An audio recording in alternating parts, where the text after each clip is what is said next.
wanna rock. Yeah. I wanna rock. Yeah. Come on, next one. There we go. Can you guys hear us in the chat? Are we hearable? Well, the thing hasn't been turned on yet. Yeah. There we go. Got to turn on the feed. Ready? Oh, God, I smell. Hey, you smell like doo-doo. God, I just took my raincoat off. Wait, why am I not seeing us on the thing? Have you not turned it on yet? What thing? The On YouTube? stream. It's on. You're clicking the wrong link. Check the one that we put up on There's a new one. Twitter. Oh, there's another new one. Yeah. Mm-hmm. All right. Ready? Sure. What's up, Atlanta? This is the MOTS Podcast brought to you by Dirty South Soccer and the palatial 680 The Fan Studios. I am Eric Quintana. Next to me, Mr. Josh Bagriansky. And in front of me, Mr. Sam Franco. Gentlemen, how's it go? Wow. Man, just 2020 started off great with you guys last week. Let's do it again. He messed up the intro last week. Let's do it again. Yeah, pretend like it. Let's do it again. Sure. What's up, Atlanta? This is the MOTS South Podcast brought to you by Dirty South Soccer in the palatial 680 The Fan Studios. I am Eric Quintana. Next to me, Mr. Sam. Oh, man! Next to you. Woo! Woo! It's the rhythm of the thing. I mean, this obviously is going to have to go on the raw sound that we post. Blooper reel? All right. No, this is just going to be the opening, and maybe you can just mess up the intro every week. You're giving a whole new meaning to the term cold open. All right, third time's the charm. All right, here we go. What's up, Atlanta? This is the MOTS South. This is a joke. Don't say anything. What's up, Atlanta? This is the MOTS South Podcast brought to you by Dirty South Soccer and the palatial 680 The Fan Studios. I am Eric Quintana. And next to me, Mr. Josh Bagriansky. Hello. In front of me, Mr. Sam Franco. Gentlemen, how's it going? This is show 200. Did you realize that? It's really like 213, but A officially lot it's like 200. of podcasts have come and gone, but only one remains consistently mediocre analysis. The real OG disappointingly podcast, rational. Episode number 200. I have full faith that we were the first podcast. Well, it seems we're the last one. I don't think it's anything about full faith or anything. We were definitely the first Atlanta United. I think there were a podcast. couple that were like that had come and gone. Very Even briefly. before us, Maybe like they did like an episode. And or two. there's some people that consider ATL Soccer Chat back in the day a podcast, Where although that Jace- was just more on It's Facebook. kind of the origination of maybe Soccer Down Here to some extent, but because that But was we were basic drop before. in We were knowledge. even before ATL Soccer Chat, weren't we? That's why I don't remember. What And did you if guys consider talk that about? And if you consider that a podcast, Dude, we talk. I mean, it was I know- funny when MLS you should go back and Soccer. listen to the first few I episodes. know Eric made up that we should sign Freddie Adu or something like When that. MLS that was in written form. Yeah, so only. you guys were really What? reaching for I content. had a good case. Okay, No, you did. What was basically it was a low risk.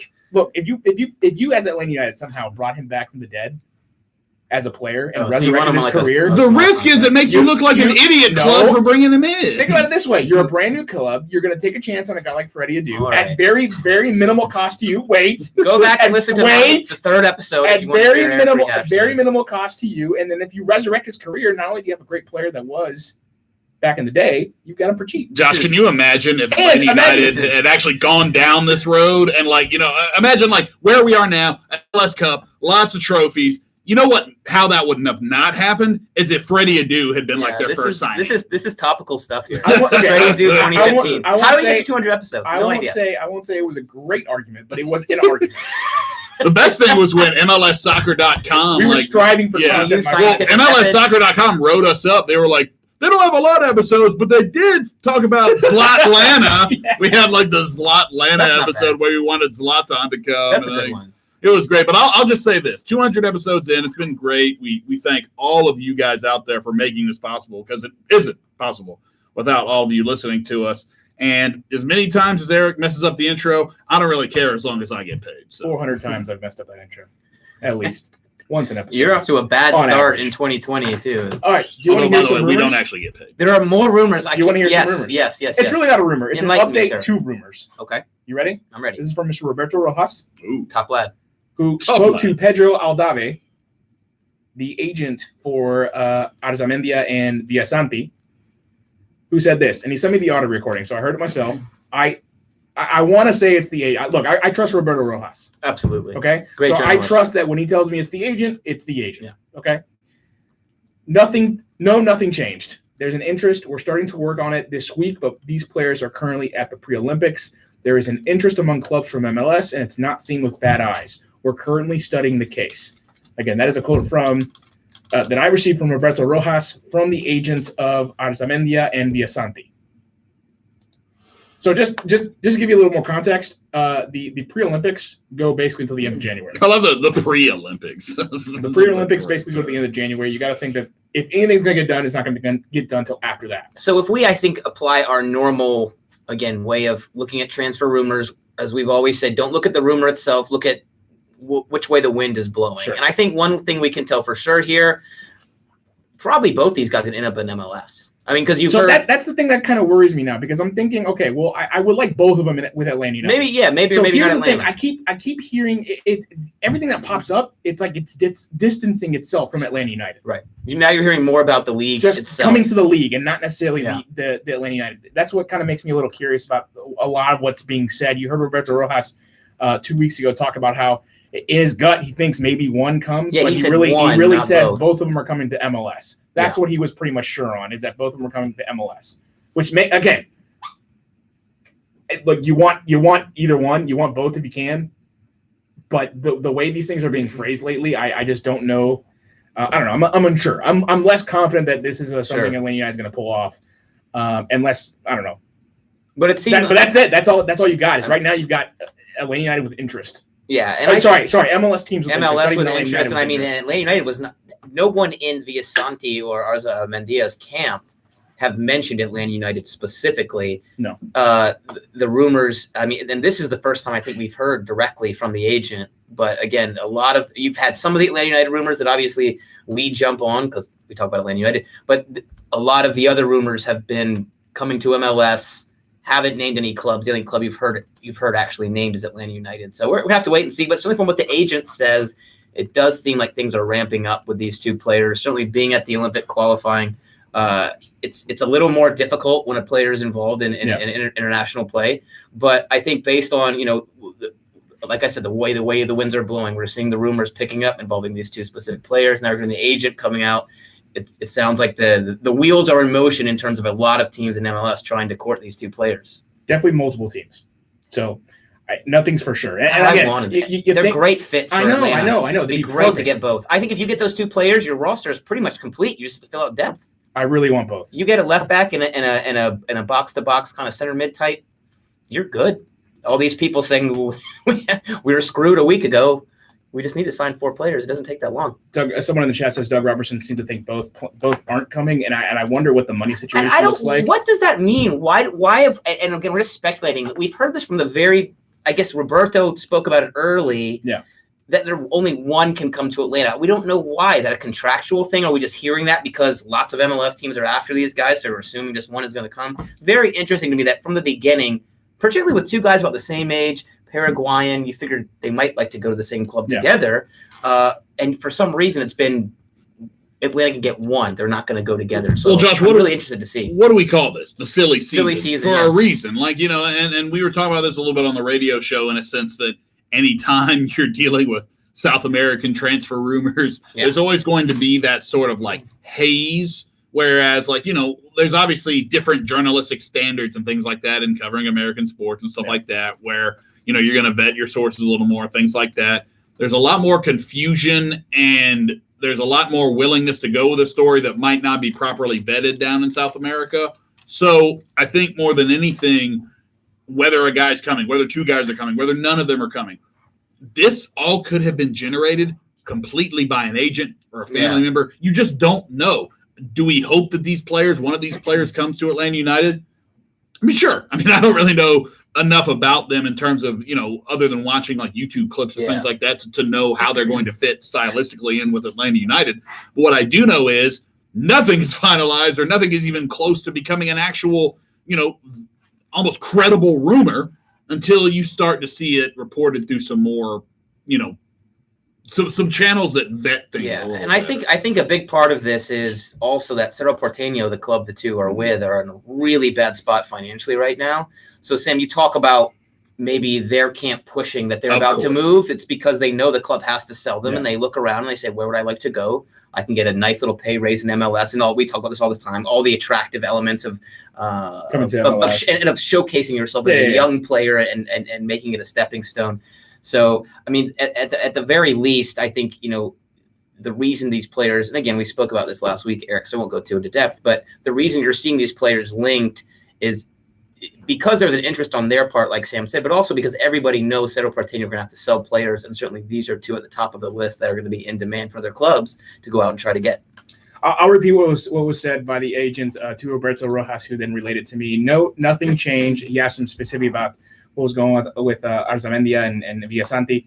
No, nothing changed. There's an interest. We're starting to work on it this week, but these players are currently at the pre-Olympics. There's an interest among clubs from MLS, and it's not seen with bad eyes. We're currently studying the case. The way they said the part, and this is the kind of last thing we'll say on it, but the way they and this said, is translated clearly to be, okay. The way he said in Spanish, the way he said it's not seen with bad eyes makes me think like the move to MLS is going to happen. That jumps out at me too. Yeah, the move to MLS is going to happen. But it's curious about the timeline that this all kind of falls under, because if you look at what Atlanta United did today in solidifying residency for Barco, Escobar, and Remedi, no longer taking up those international slots. Amazing. All of a sudden, you've opened up 3 international slots. You think that maybe Atlanta United could go for both these players if the money works out. So you look at that situation. You're like, okay, well that lines up. And then you look at what DeBoer said earlier today about, was it today? No, yesterday. Yesterday, talking about how when it comes to, in terms of finding a replacement for the loss of Nagby, of course we will not get him back with his quality, but another player can have different qualities than Nagby, can fill that gap. Hopefully, we're going to see a midfielder added. For me, that's most important. So again, you yesterday that was said. Today I've got we get an update from Roberto Rojas about the situation with the 2 Paraguayans, and then today we've got the opening of international slots. I'm like, it's all kind of lining up. Oh yeah.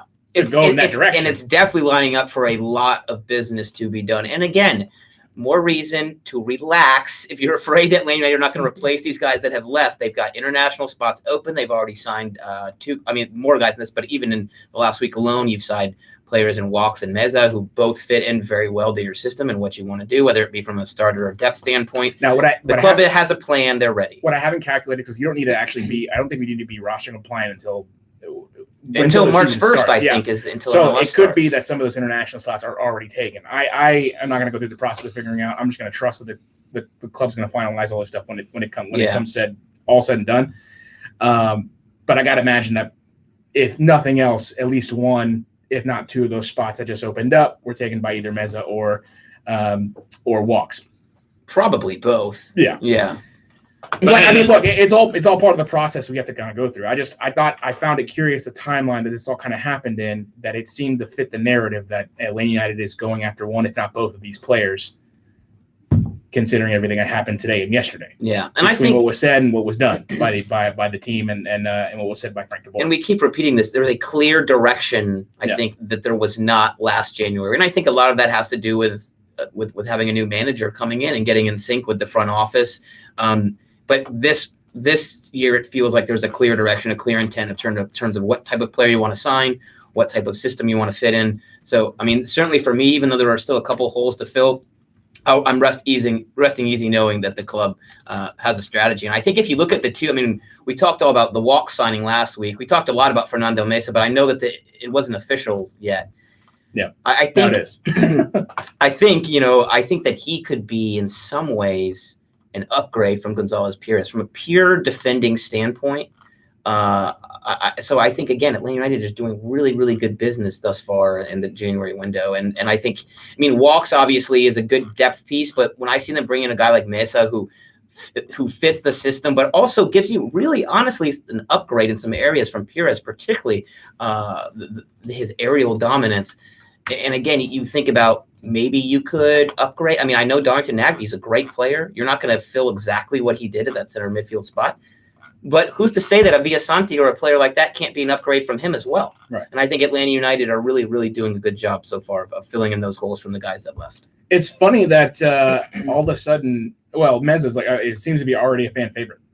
Well, when he comments about doing an interview in English in 6 months, and how clearly vocal he is, and how he's already been asked to kind of be a leader to kind of organize that back line even before anything stepping started. Right into the role left by Perez. And it's funny because I think it was Joe Patrick, our esteemed boss at Dirty South Soccer, one of them, who immediately, I feel like it was within 20 minutes of interviewing him, comes onto our Slack chat and says, Mesa's awesome. You guys we're gonna love him, and it just drops all these quotes and all those things. So I love it. Yeah, not only are you replacing Perez from a positional standpoint, it sounds like you got another kind of vibrant personality to fill the gap that will leave with him going too. So yeah, it's great to have those kind of players that can step in and absolutely not just and we were talking about this earlier, not just from a like for like player standpoint. You need guys that are going to be have the experience, that are going to be able to come in and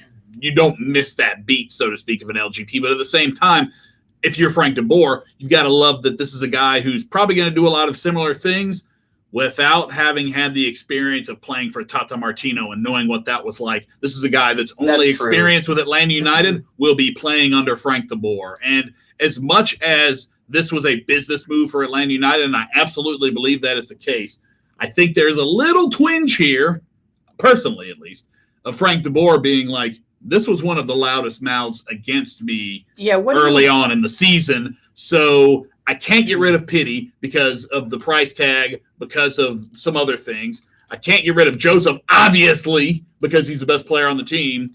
But what little control that Frank DeBoer does have in this situation is maybe, okay, it's probably better for both sides if we get rid of this guy and I bring in someone who, again, doesn't have the experience of how it was before I was here. So it makes it a little easier for maybe Frank to not have control, but you know what I mean? You just want to get those voices out of your locker room if they're against you. And I will go out and say, I'll let you finish, but I'll go out and say that I'm 100% against what you're saying right now. But go ahead. Well, I'm not saying it's the main reason, though. I'm just saying that Frank DeBoer, because you can kind of read between the lines of his statement where he said LGP asked for, what did he say? He said LGP wanted a fresh start. Yeah. But then later in the same statement, he talks about how this is better for the team, basically. So if you look at the statement, it's like he's saying LGP wanted it, but then later on in the statement, it's kind of like he's saying that Atlanta United wanted it. And he did say it was kind of there was some point where it's mutually beneficial or whatever. But I still think that as a Dutch manager that comes from a European system that's a lot more regimented than what we see in South America, I'm not saying LGP is gone because he spoke out against Frank DeBoer.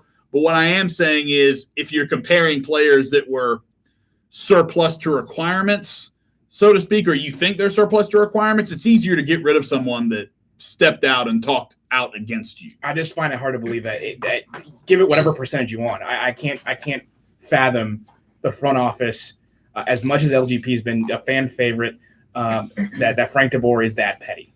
Give it whatever percentage you want. I give it 0 because I don't know if petty is the right word, though. I think it's more about establishing control of your locker. He has a piece of it, though. He's got the what do they call it in any other sport? The backing of the front office. What is it?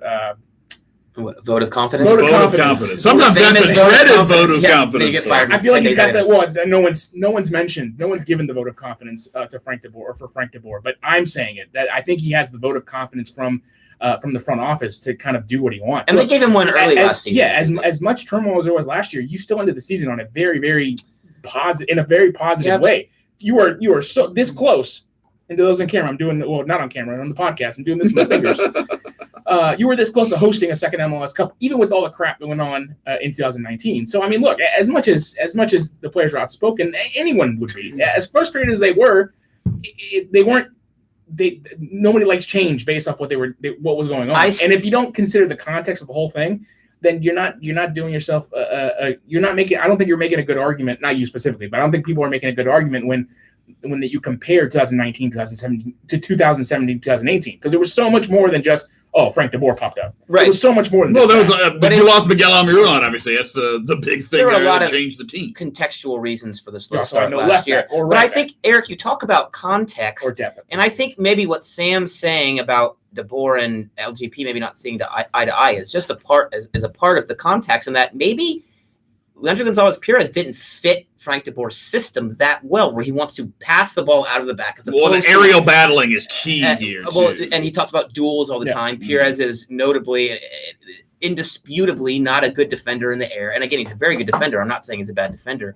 So, DeBoer talks about duels all the time. He's a guy that likes to play make from center back, play those long diagonals, things like that. If you want to have a high percentage of possession, you want more so center backs that just play simple 8-10 yard passes. And then, you guys talk about what Leandro Gonzalez-Pirez said and the dissent from the players last year. I thought what he said before the All-Star game was the most pointed criticism of Frank DeBoer when he said things have changed a lot. The way the club has played the game, we don't like it. 2 years of playing the same way, which in return gave you results, coming out as champions, winning the league in a deserving manner. When there was no reason to be changed, or when there's no reason to change, things changed. It seems like the idea to attack our opponents has been put to the side, and we usually begin defending. And for us, we don't like that. He goes on to say those things. That to me is, like I said, the most pointed criticism, public criticism of Frank DeBoer, because he continues to talk about the team.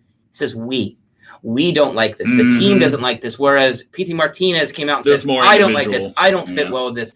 When a player comes out and says the team isn't behind you, that's a much bigger deal. And I'm not saying that he was transferred because of these statements. Quite the contrary. But I think the statements represent how Leandro Gonzalez-Pirez maybe wasn't the best fit for the system in the first place.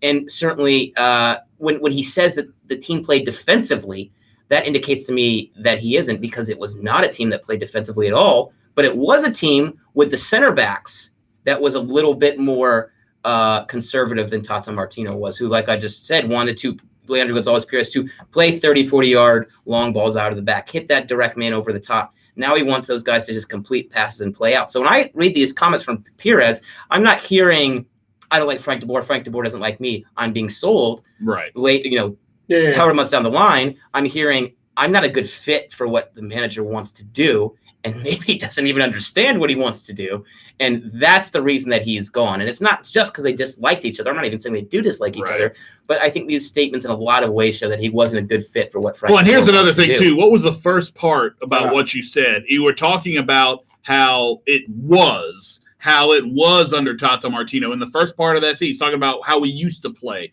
You know who doesn't know anything about what it was like to play under Tata Martino? Meza. So you're bringing in another player who doesn't have that experience to draw from. So there's not going to be that yearning for something that was or whatever. All this guy will know with Atlanta United is Frank DeBoer style. Yeah, I mean, it's hard to say. Is that a personal thing we don't know? What we do know is that it was not a fit for the style that I think Frank DeBoer wants to play. Felipe Cardenas on Sirius XM with Jason Davis.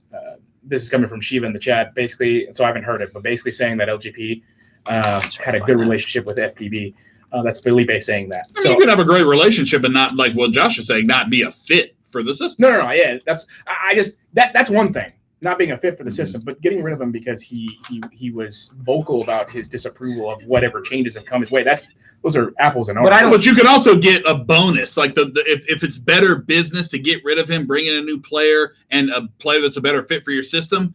That's great. That's the number one reason you're doing this. Bonus to that would be getting a player out of the locker room. I disagree that even comes there's any percentage to that at all. So it's not a bonus. This is it's purely business, purely a sporting decision. System. Yeah, purely. You know what? We got a lot out of LGP. We think we're selling him at his highest. We don't know how much more we're going to get out of, because he did take a dip in 2019. I think it's pretty obvious.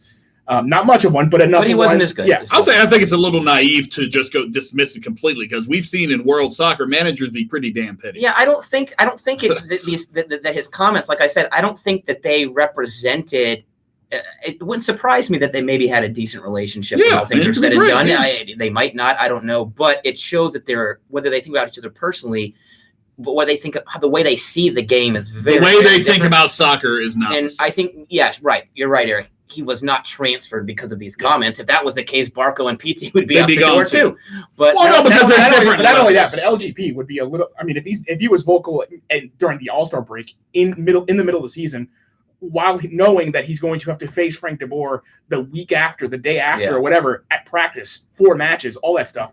now that he's sold, you think he's really not going to hold? You think he's going to hold back now? If anything, he's going to be more vocal now. No, and so because he didn't do that, it makes me think there was nothing to that. I think if you keep him, I mean, the club gave him what he wanted, right? They gave him a fresh start, so he has no reason to come out and bash the club. I don't really think just because he's come out now and said he loves Atlanta and has a good relationship doesn't mean that things weren't rocky. Obviously, it wasn't it wasn't a good riddance situation where everybody wanted him gone, but I think that there's a lot to say that there's a lot to read into this, and that it seems like it's best for all parties involved when you're talking about a guy that wasn't, we were talking about being here for many years to come this time of year ago. I have a feeling, this is just a gut feeling, Mez is probably going to end up being a lot better than LGP. Well, this is one thing I'd like to talk about. Better is an interesting way to define it, but as far as a pure defender, not better, different. Yeah, different. Yeah. I mean, you're not going to see. I don't think you're going to see. I mean, and again, I've seen Mesa play like twice, but I'm basing almost all this off of stats and analytics that I've looked out of him. He's a dominant aerial player. And, so I think he might be a better pure defender, like I said, than LGP, who what he gave you was kind of hard to define. It's almost like an X factor. It was aggressiveness. It was great 1v1 guy, slide tackle chances, from nowhere. Yeah. He might get a red card. I mean, his unpredictability. Well, it's like willing to take chances is almost not strong enough. Well, I think loved to take risks. The reason I say better is because I think what you're going to see less of is the dumb LGP moments. They were good for maybe once a game. LGP was going to do something that was like, why did you do that? I think you're going to see less of that out of Meza just because he's a little bit older. I think he looks, at least in the highlights and these videos. Look, I could be completely wrong come the first match, but he looks like he's a much more solid defender. Like he doesn't take just more traditional. Chances. He has better timing. I'm not gonna say his tackling is better because I think LGP what he had was the ability to go to ground and take the ball off. LGP has some of the best tackles I've ever seen in MLS. But even with his tackling, he had a tendency at times to be over aggressive, leaving an extra foot, leave space in behind him. So his unpredictability as a defender was what made him special, but it was also what makes you scratch your head. Whereas, and again, we're really speculating here, but Mesa seems like a guy that's just going to be a little more solid, consistent. I think not give you those extra things, but defend. We're not saying LGP is Paul Scholes with his tackles here, okay? We're saying that he's very good. I just think it's going to look better because he's not going to have those moments. And not having those moments, it's the defense as a whole is going to. I'm not saying that Miles Robinson is going to have to bail him out somehow by running down like a 50-yard ball, whatever. He's going to have those moments, but it's going to be less frequent than what you had with LGP. And LGP was out looking to. And this is so much about the center back pairing, Eric. So much about the pairing because when you had Perez and Parkhurst over those years, you had one guy like we said, LGP kind of the crazy one, and then you had Parkhurst more of a solid, complete passes, read the game type.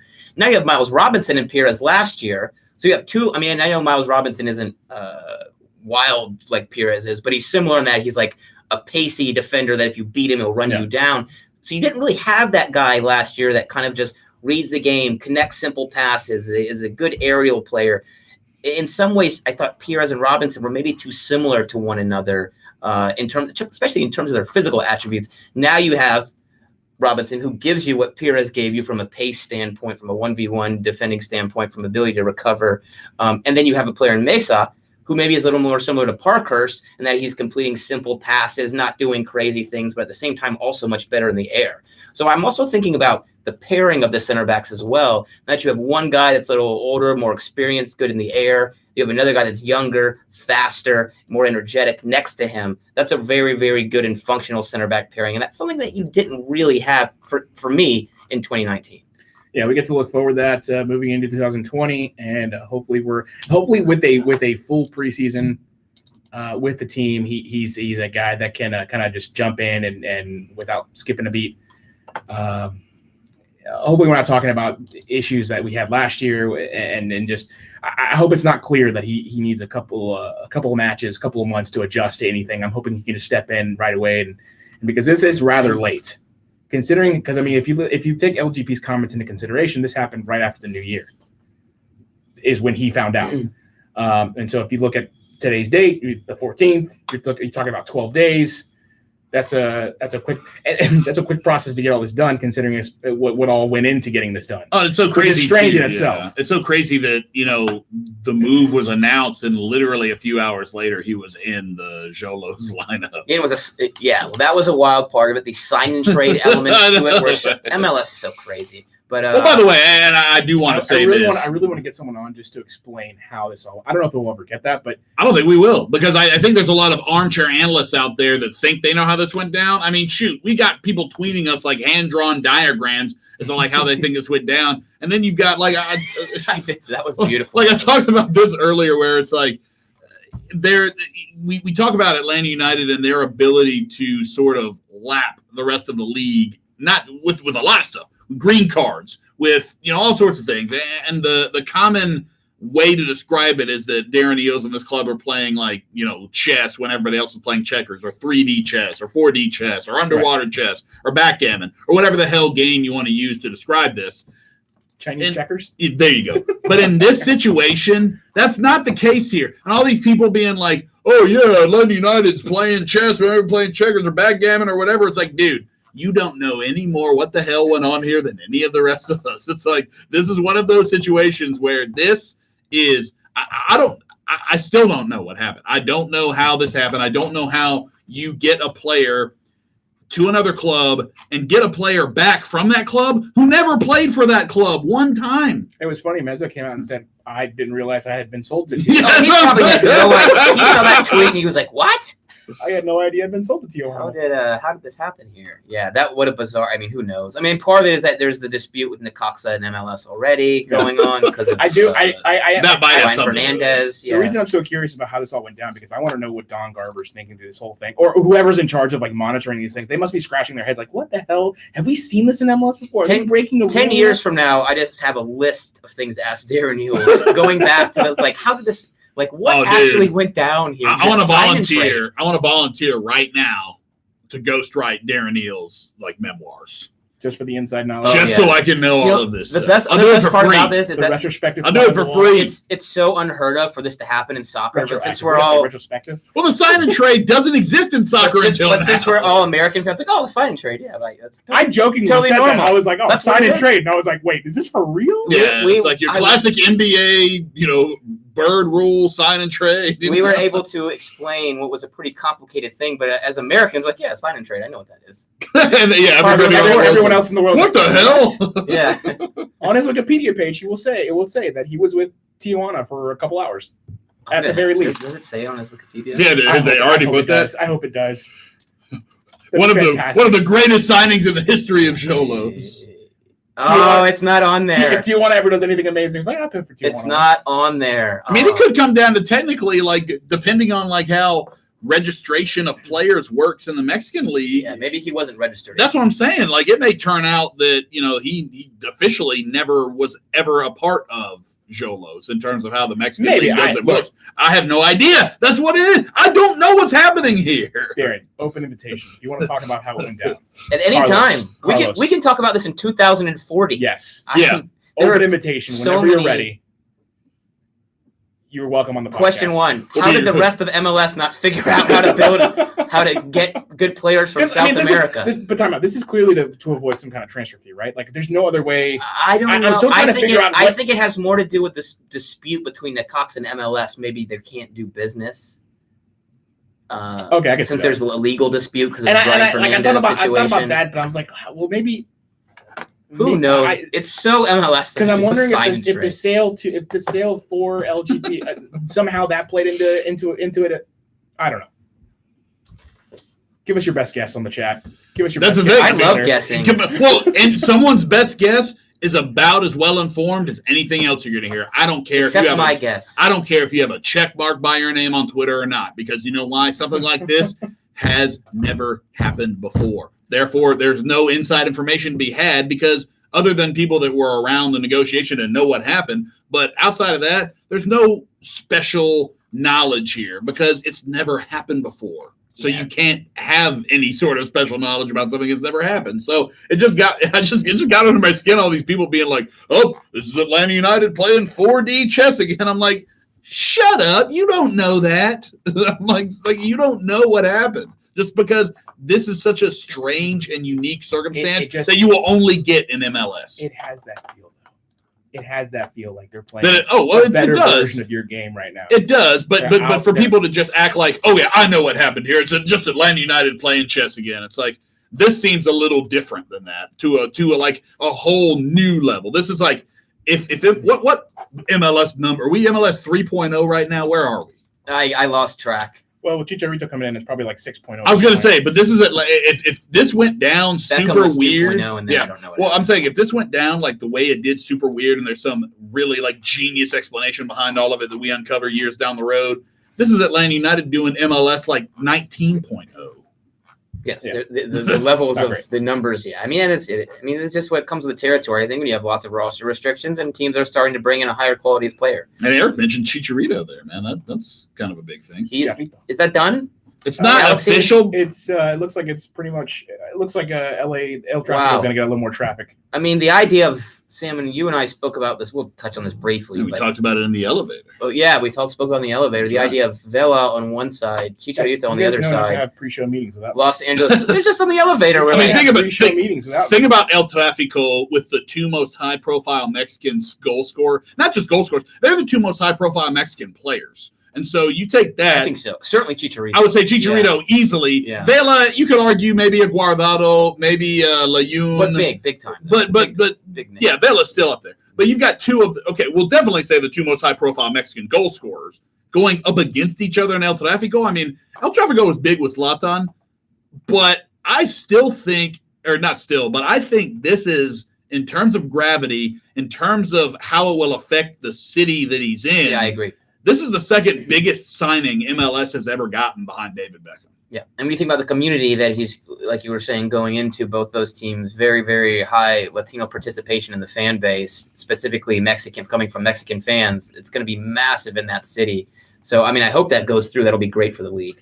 So a couple of other things I wanted to bring up before we wrapped it up here that come from training. One, I wanted to mention the Joseph comments about Julian Gressel's contract. When asked about if he's worried or interested, I forget the phrasing, and I was trying to find the tweet, but I can't find it right at the present moment. Basically asked about whether he was interested or cared about Julian Gressel's contract situation, considering how much service he gets from Julian Gressel and how what a great tandem they are. His response essentially being, I don't really care about what anyone else gets paid. I care about let's pull up the exact tweet, because this quote, or the exact quote from Joseph Martinez, because I thought it's been so mischaracterized. It's even more mischaracterized if you think about how it's said in Spanish, because I think it's taken out of context in Spanish, because the way it's said in Spanish doesn't, like, you wouldn't be offended. I mean, if you've heard Joseph Martinez do an interview, you shouldn't be offended. But you're absolutely right. So that's I thought it was hilarious that, and I think it was Joe Patrick himself that pointed out that yesterday there's about 15 different media outlets at the training ground. Today it's just the regular crew of like 4 or 5 people. So clearly they were interested in the immediacy and the newness of Atlanta United picking up preseason, and since has gone away. This is what happens when you get reporters that are more interested in their clout and more interested in and maybe don't understand that Joseph Martinez. That's what I'm saying here. The reporter in question that really kind of blew this whole thing up, Zach Klein from WSB, is at Atlanta United games hardly ever. I mean, that might be the only time he shows up at training all year long. Really? So, I mean, he'll probably be there a few times. But what I'm saying is, you're getting a guy who isn't tasked with covering the team all the time, like a lot of the other, journalists or whatever that know more about it. So when he hears a comment like that, not as well versed in, Joseph speak as the rest of us are, it's for us, and even for Julian Gressel, you hear Joseph Martinez say that, and you're just kind of like, par for the course. And I said this on radio earlier. Joseph Martinez is playing Joseph Martinez, the king of MLS goal scoring. He's not, Joseph Martinez, who has a daughter and is, sitting on the couch watching TV on a Saturday night. It's a character. Is that not his? I've seen him holding a little girl before. Oh, God. Well, I'm just saying. I think it's a niece. Is it a niece? Okay, well, pardon me. I'm just saying, family man Joseph or whatever. You get the facts right here, okay? So, anyways, and just quickly, go ahead. When the quote is, and basically you guys nailed it, but just so if you haven't heard it, Joseph, when asked, and this is from Joe Patrick, when asked about Gressel's contract situation, I'm just worried that they pay me. That's all I care about. And again, there's nothing personal there because of a number of different reasons. And we touched on this on radio. And again, are there two Atlanta athletes in terms of on-field chemistry right now that are better than those two? The only two I can even bring up that come close would be like Ozzy Albies and Ronald Acuna in terms of how close they are and how well they know each other to the point of like they play off of each other. Yeah, I mean, and Joseph's also gone on record and talked about how much he loves Gressel. Exactly. Assisted 25 goals to him or something like that. Also, it's also not his business to talk about anyone else's contract because that creates an issue. And that's how Joseph feels here too. It's like, but by even like bringing this up to him, it's putting him in a difficult situation between the people that pay him and someone that helps him get that money by assisting him on as many damn goals as he does. Yeah. So I think ultimately here, you want to know what he thinks. He thinks that the man should get paid. That the man should stay with Atlanta United. That he should continue contributing to Atlanta United and to his goals. Basically, but King Joseph, the character, isn't going to say that because that doesn't fit into the brand of what Joseph Martinez I don't even know if it's King Joseph the character. It's partly that maybe, but he is a character. Yeah, and this is his playground. He knows that he can do what he wants for the most part and get away with it. But he's also a smart guy. He's media savvy enough to know that he shouldn't. That's not what you talk about. I'm not jumping in. You go back to any question regarding future matches or goal records or anything like that, and he's not. He always gives you the same kind of tone in his response. Where that's I'm not really worried. No, this is basically like him saying no comment, him passing the buck. Right. He just makes a joke, says as long as I get paid, we all know he's making a ton of money as he deserves. And I think part of this is like Sam said, you have someone at training, I didn't know this, but who wasn't so super familiar with the team, so maybe doesn't understand that Joseph Martinez, like this is vintage. Yeah. Joseph. Oh no, and look, he was like, if I'm Julian Gressel, I would be upset about. He heard about it in the comments, so like he knows now. Yeah. He definitely sure. Oh, he got a bath in the comments about it. You know, our man Sam Jones from Dirty South Soccer had to explain what a ratio was. You know what a ratio was? That's great. Well, I don't know if he knew or not, but Sam took it upon himself to explain it to him anyway. Gotcha. Well, yes. No one ratios people like Atlanta United fans. The other part of this is, can y'all just calm down about Julian Gressel? He's under contract for another year. Right. Every move we make doesn't have to do with Julian Gressel. Yeah, and I mean ultimately. Oh, did someone think the Meza thing? I mean, because the Meza thing would move. Walks now becomes another right back, and then people were talking about Brooks Lennon, and now people were saying, oh, well, now Joseph is mad at him, and then people were saying, oh, well, Miles Robinson got an extension. Just shut up. Like, just see what happens. He's under contract for another year. Josh is fired. I'm so tired. Like, why is everything about Julian Gressel's contract? I'm so befuddled by this. He's under contract for another year. Like, unless you sell him to Germany, or trade him within the league. He's going to, and he's not going to hold out. He's going to play another year in Atlanta. Do you know he's not going to? I don't know he's not going to hold out, but I feel pretty confident that he won't. So do I, and because he loves his teammates and his team as much as he does, and the fans, he's not going to do that. I think he wants to. I think his agent would tell him to, but I think something in Julian Gressel would be like, plus, we don't know what's going to happen here with the labor negotiation. So again, I still think talking about all this like this is kind of a moot point because we don't know how much money they're going to. We should end every podcast. Disclaimer: we don't even know if there's going to be a season. It is. It's true. It is and it isn't because you could also everyone in Gressel's camp in terms of getting re-signed or an extension or whatever. They have a valid point that look at all these people got signed. You're bringing in new players, Absolutely. So you clearly have right. But he's a guy they know they have to invest a lot more money in, so they're waiting to see how much of that they have. Some of these other guys like Walks, whoever else they brought in, Lennon, whoever else they brought. These aren't guys that are going to make how much Gressel should make on a new deal. He's going to get a big raise. Yes. So I don't disagree with you guys. I do understand both sides of the argument. Oh, I understand both sides. I'm just saying the fans need to calm down about it. It'll work itself out in time.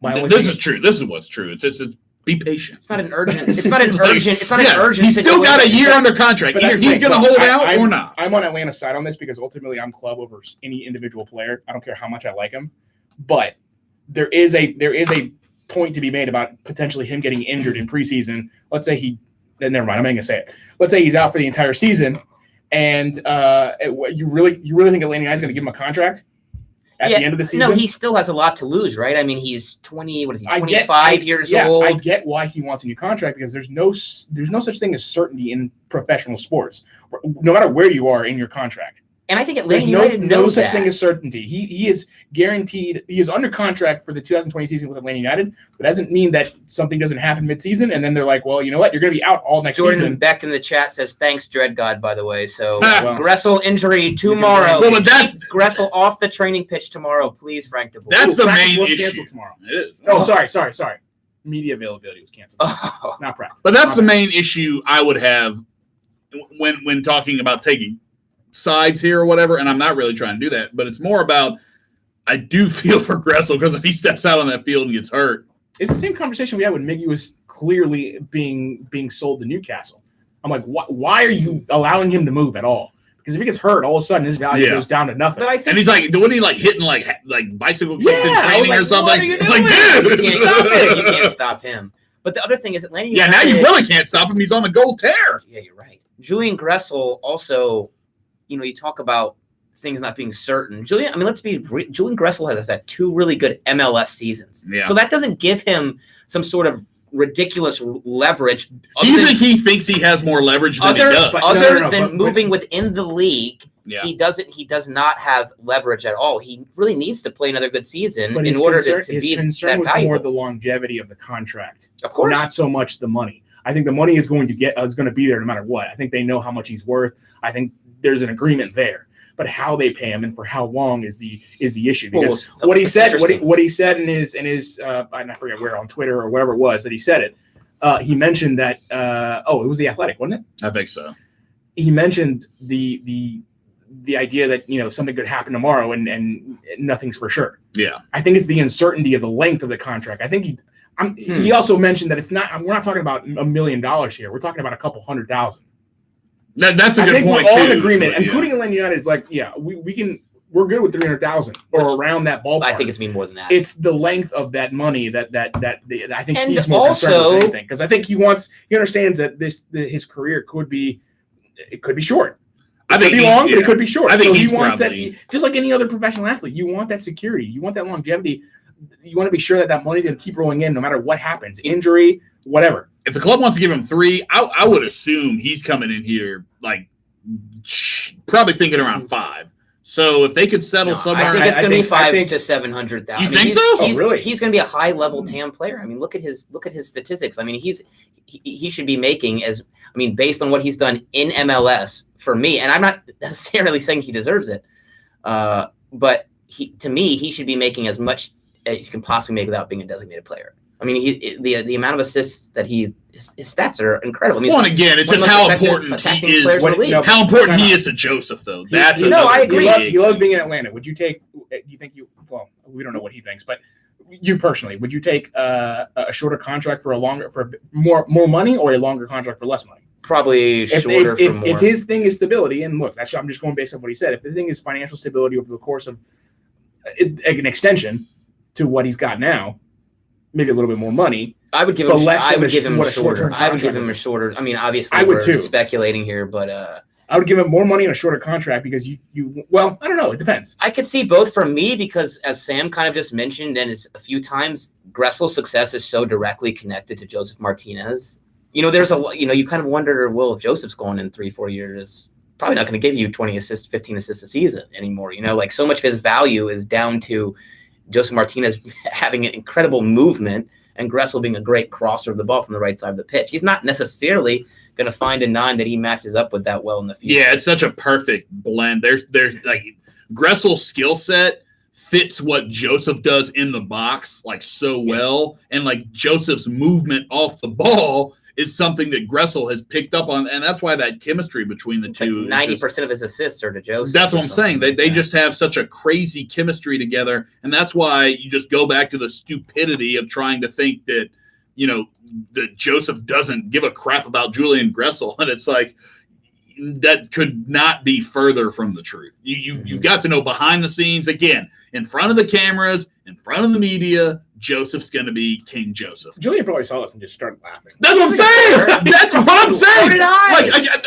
I think all of us did. If you know Joseph, you know. I mean, Everyone laughed into the Joseph. Was this the most savage thing Joseph's ever said? No, but it was up there. You think about it, you're like, okay, Joseph getting back at it. He's already in midseason form. It was just Joseph being Joseph. As they say. And so you're totally right, Eric. When you're like, Gressel probably laughed because yes, they are close enough to know that in front of the cameras and all that stuff, trying to ask a player a question that's going to put him in a difficult position. One of y'all, I can't remember which one, so I can't give you credit. I apologize. But one of y'all said that it was just Joseph's savviness knowing the media. I think it was you, Eric. Yeah. He was talking about Joseph knows by now what he can and can't say. So you're not going to take a side in the media and piss one of the other sides off. Therefore, Joseph goes, I don't give a crap about that. I just care about when I get paid. Deflecting everything away. And then behind the scenes, I'm sure it's different. I would There's a reason he doesn't guarantee you it's different. There's a reason he doesn't speak to the media after losses or when he's really, really upset.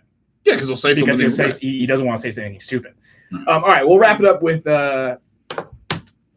just loan Gressel to Indy 11. Yeah, Andrew Carlton going on loan to Indy 11, Indianapolis. Hey, do they have promethazine syrup in Indianapolis? Asking for a friend. I think we all understand why this move is being made. I think we all can speculate as to again the reasons and how good this will probably be for him. Hopefully, will be for him in the long term. Not seeing many minutes, especially under Frank DeBoer. It was criticized by both Tata Martino and Frank DeBoer in terms of his professionalism, is discipline on and off the field. So look, hopefully this is a wake up moment for him. You'd think going down to ATL UTD2 and then kind of staying there for an extended amount of time, the amount of time that he was there for, it would do it. But apparently that's not it. They want to try to develop Andrew Carlton and maybe if nothing else, showcase him so they can then sell him for something. I also think this might be a little bit of Atlanta United just trying to kind of save face when it comes to him being the first homegrown player. Where have the successes come from the homegrowns for Atlanta United? That's the problem here. It's like they have not really hit anything. I mean, Bello has a chance because he's going to feature, you would think, a lot more this season. But the homegrown program for Atlanta United hasn't done anything. You haven't really developed anything yet. Now, it's only been 3 years, so it's still very, very early in that life cycle, if you will. But hopefully Andrew Carlton kind of get it together. He needs this. I think he 100% needs this. Same here. I don't think this is a bad thing for him. Well, here's the thing, too. You're a homegrown player, 15, 16, 17 years old. You're still in your hometown, essentially, and you're getting paid professional money to be a professional when all of your friends are still in high school or so it's just a lot of pressure. And in your hometown, he needs to go somewhere where he can completely focus on soccer. And Indianapolis is about as far from Atlanta as you can get for a number of different reasons. Yeah. That's what I'm saying. You would know. St. Elmo's Great Steakhouse. Ooh, get the shrimp cocktail. I hope. Is that a real restaurant?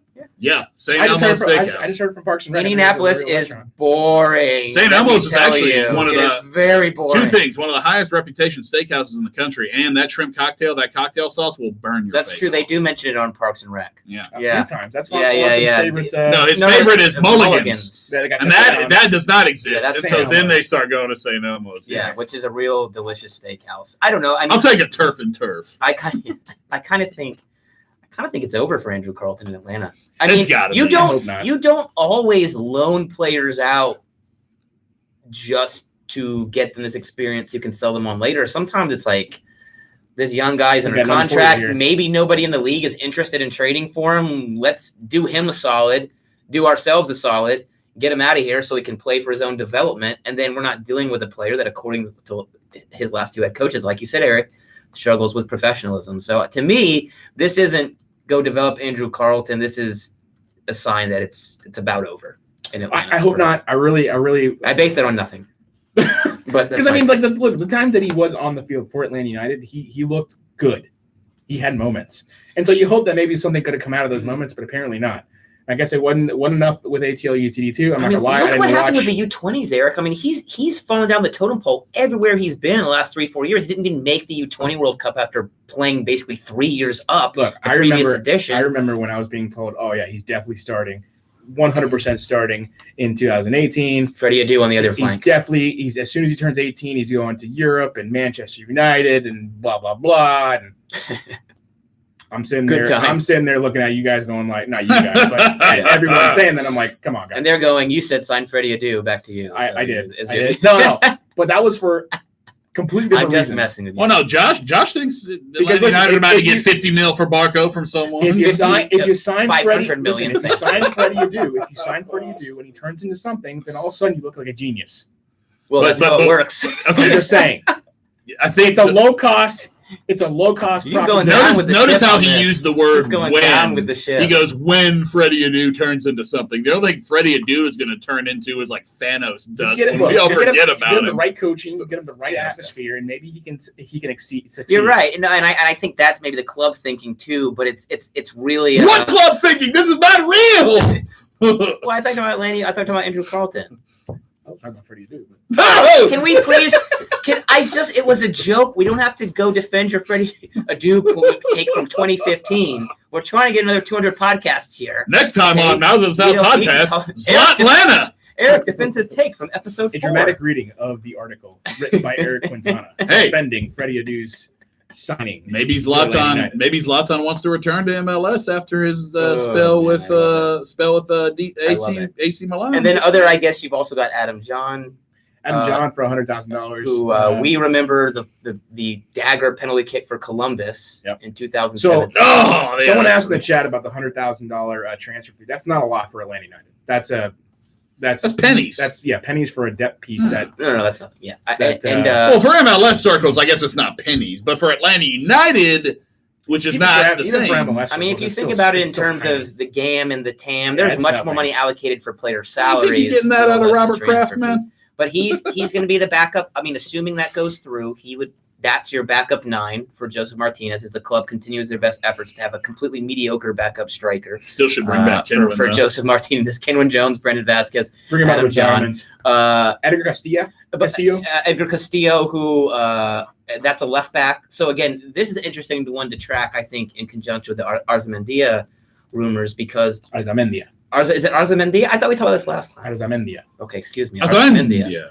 So I think that I'm like 70% sure that's how you say it. Because I think, all right, 70% is a good Eric number. You were also 99% sure Tata Martino was going to stay. And 60% of the time it works every time. Yeah. None of you are very good with percentages, I'm worried. Nope.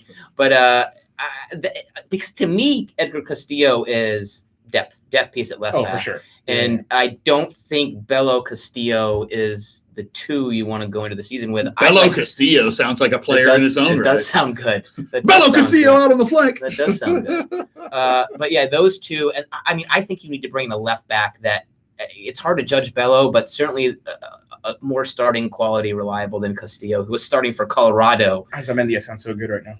Absolutely. But sounds like some interesting again. You track the type of left backs you're interested in. Castillo, attacking left back, can play in a back 3. Arzamendia, attacking left back, can play in a back 3. Brooks Lennon, same thing. So again, you're seeing the identity tactically, I think, even with the depth pieces of this club kind of come into shape here. And you see that Frank de Boer wants to attack this season.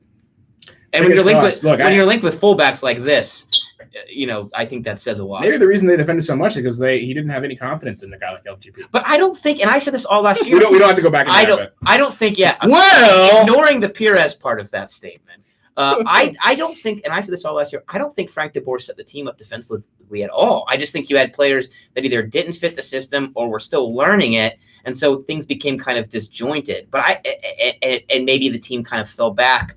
On a conservative style to kind of make up for the fact that they didn't quite know what they were doing yet, and they had guys that maybe couldn't do what Frank de Boer wanted or were unwilling to. I don't think Frank de Boer was a defensive manager at all last season, and I think this year, now that you have the right pieces for his system, you'll see him and Atlanta United able to really, really attack and go forward and be aggressive the way that he wants.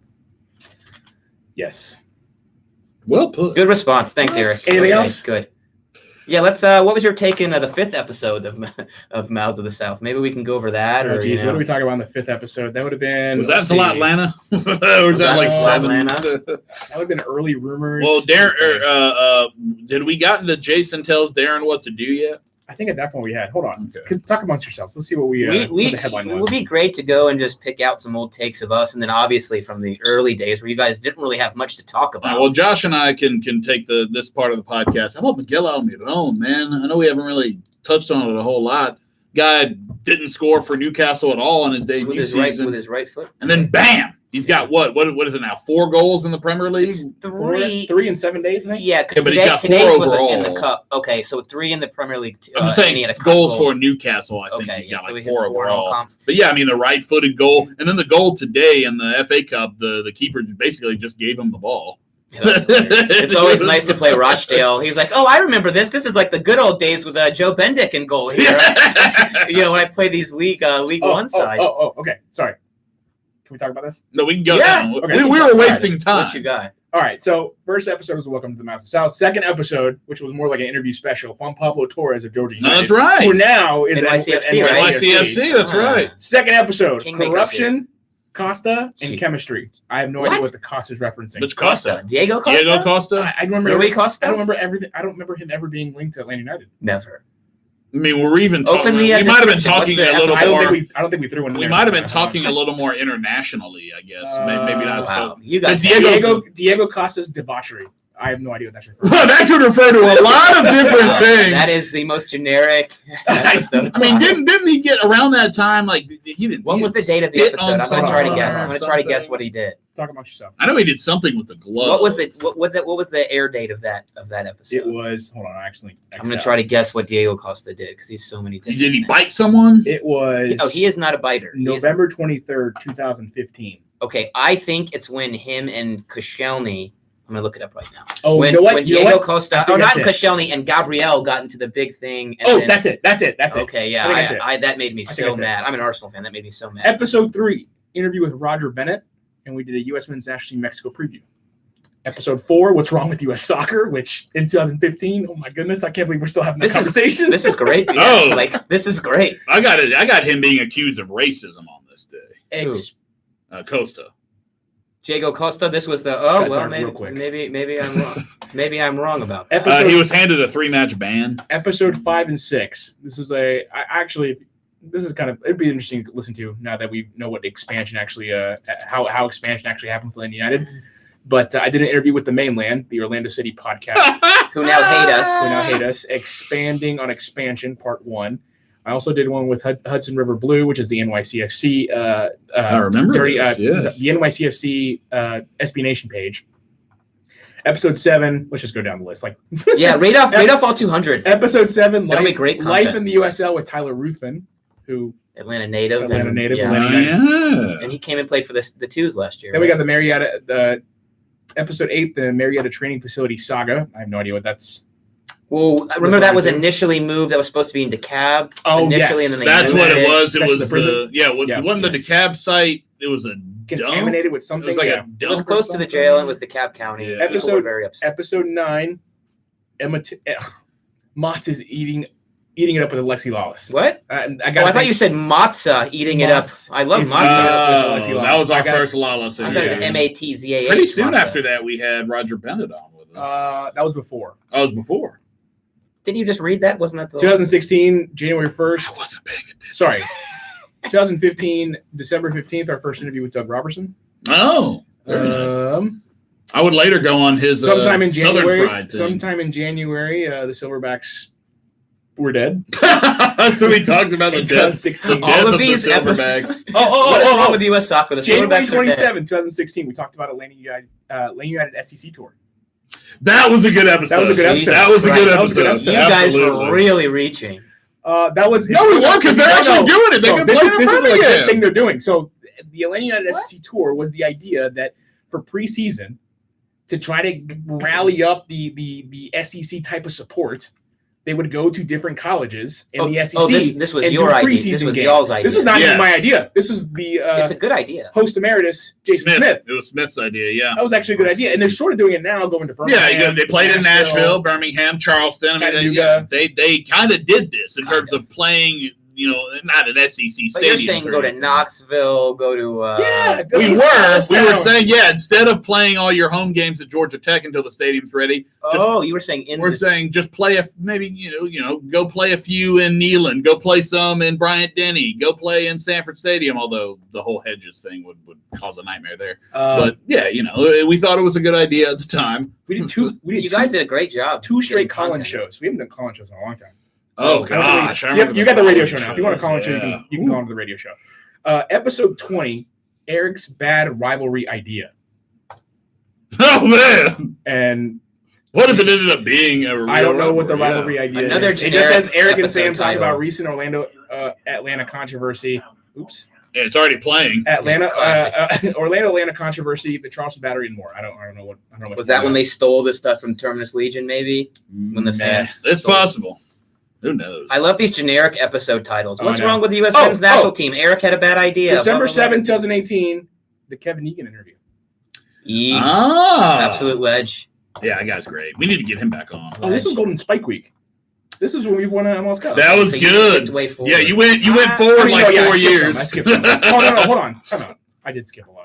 I was going to say, you skipped 3 years. I'm not totally sure people want to hear you read off FL 200. I mean, I do. Come on, Golden Spike Week was Listen, if you don't want to listen to more of the podcast, just know this is what we're doing for the next 20 minutes. We're going to drop breaking news as soon as Eric has done, so you have to listen to it as verbatim. Chicharito, wait. Let me see. Oh, that's when we did Chucktown Check-In. The Chucktown Check-In. Yeah. Seamus. Used to hang it with Seamus. Seamus, great. We did a lot of live shows, call-in shows. Well, we did that live show in Charleston before the Andrew Carlton made his Atlanta United-ish Speaking of Andrew debut. Carlton, yeah, when he played for the Tambakis episode. Oh God, Jesus! he later. It was the first signing for Atlanta United. Oh, shout out! What was the name of our Greek listener? He was a real big fan of Tim Bakis. Episode 25, May 3rd, 2016, the Matt Doyle interview. Oh, wow. That was a big one. Great interview. May 10th, 2016, the Paul Tenorio, Jason Longshore interviews. Oh! This is the kind of interview content that our listeners crave. One day I'm gonna go back and listen to some of these. Remember when we used to play nice with everyone? May 16th, 2016, this Zlatan episode. Zlatlana. Live call-in show. Zlatlana. That episode, we made the best of it. That episode was featured on MLSsoccer.com, okay? Wow, was it? Boom. It was. They were like, well, this is a new podcast. They don't have very many episodes, but they did a Zlatlana. June 13th, 2016, the Darren Eales interview. That's when we broke the story on how many season tickets have been sold. That was a good day. We estimated because we got a rough idea. We had to do the math ourselves. Darren Eales gave us the raw numbers, and we had to do the math ourselves. That's horrifying. That was the last time I had seriously rocked in afro hair, and so I remember the picture that Eric and I have with Darren. My hair is really big. I remember you had crazy, Player rumors, July 14th. Player rumors and sponsor hate. This is 2016, episode 33. Player rumors in July of 2016. Sponsor hate. This must have been when American Family Insurance was named the jersey sponsor. Everyone was mad about that because of why? I don't know. Everyone's always mad about the jersey something. Let's see. Skip. Oh, we had a Siggy versus Tata Siggy Schmid discussion. Yeah. Oh, rest in peace. I'm going with Tata. Wait, is that who's a better manager? It was MLS versus International Experience. Yeah. Jesus Christ! It wasn't it when we were trying to figure out. This was before they had named. Yeah, who might be better? Yeah. Really, you two? Oh my! Siggy Schmid versus Tata Martino. I still remember going back and when I used to write a good bit more for Dirty South Soccer. Some of we used to do the series where it was before Atlanta United had any players. It was dream signings for you. And I think I threw my Ecuadorian compatriot Antonio Valencia on there. I wrote one of them about Wesley Schneider. I'm I really want these guys. All right, here's 3 in a row that I think that have good titles at least. I don't know if they're good, but they've got good titles. Episode 43. This is October 3rd, 2016. We got to 43 episodes before they even played a game. The Lawless, Doyle, Robertson, Hennig, Tenorio episode. I remember that. All 5 of these guys. Because I remember, I think I did a few of them. We did quick hits. Combined them all. We did quick hits and just smashed them into one giant. Episode 44, Atlanta United will play games at Bobby Dodd Stadium. That's when that was announced. Episode 45, new _Guardado rumors. Oh, There's the Guardado. John Sutcliffe, baby. Yeah. That must be in where there that comes somewhere. in. Oh, episode 47, the Fernando Fiore interview. That was a good That one. was a good interview. And I remember that because I conducted the interview in a radio studio, and he had to move it. We were going to do it one day, and he had to do it the next day because that was when like a hurricane hit down in like South Florida, where he lives. Oh, okay. Gosh, Gotcha. we used to have such good content.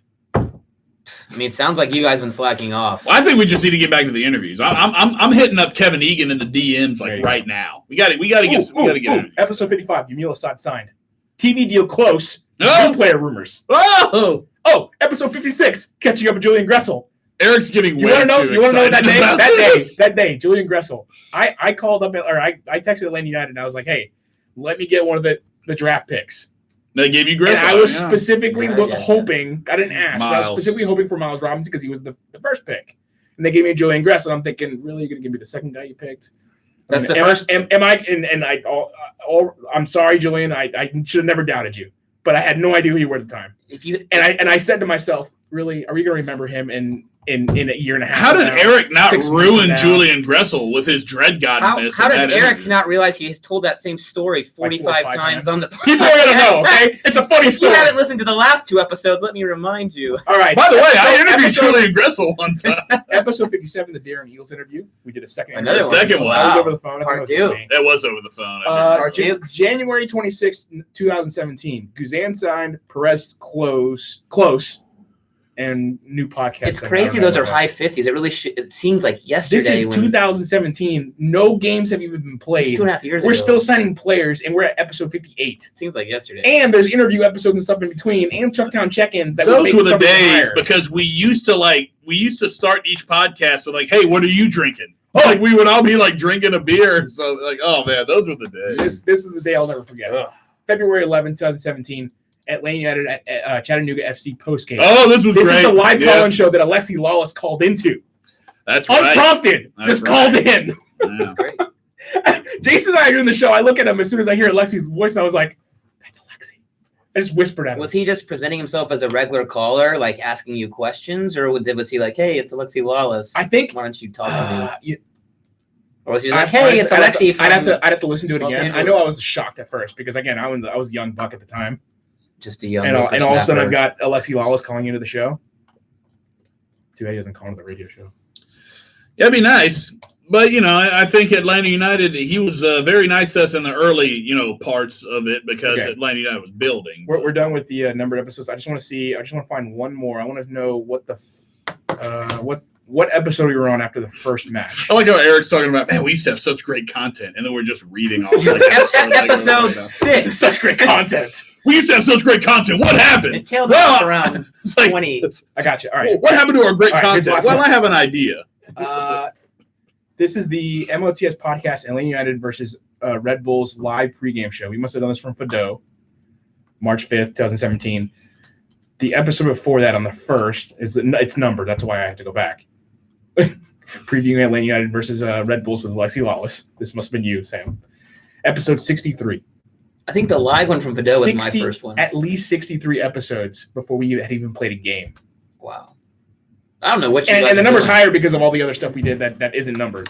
Wow. The best thing You guys I used to be remember, really hard workers. I remember trying to do a live episode of the podcast after the first game in the press box at Bobby Dodd. Eric went down to get sound or do something so Jason and I went live. Jason, I guess, was in Nashville, wherever he was. And I'm like sitting there and like I'm trying to like make the computer work, do live. It was a mess. It was Yeah, it like, wasn't good.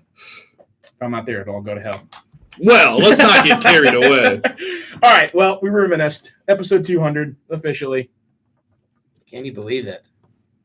Any final thoughts? Here's to another 200. Yeah. And you can find me on Twitter at JoshB914. You can find me at Sam J. Franco. And quite frankly, I think Joseph Martinez should apologize to Julian Gressel. That was so uncalled for. Disgrace. And I mean, No class. I don't know of any case. I can't believe that's so out of character for Joseph Martinez. I cover Atlanta United so much, and I know all these things. No class. So, Send them to Indianapolis. You can find me at Eric G. Quintana on Twitter. Find the podcast at MOTS Podcast. Donate to the podcast at Patreon. youtube.com/MOTS Podcast. Follow us on Instagram. Follow us on. Subscribe to our YouTube channel. We stream every episode, so if you get a chance, make sure you Join catch in up live. with us. Yeah, get in the conversation. All right, that does it for us. Until next time. See you later, Atlanta. Please don't spoil Jeopardy for me. I have to go home and watch it now. Quick, someone in the chat. Say who won. Damn it, Ken Jennings! He is really good at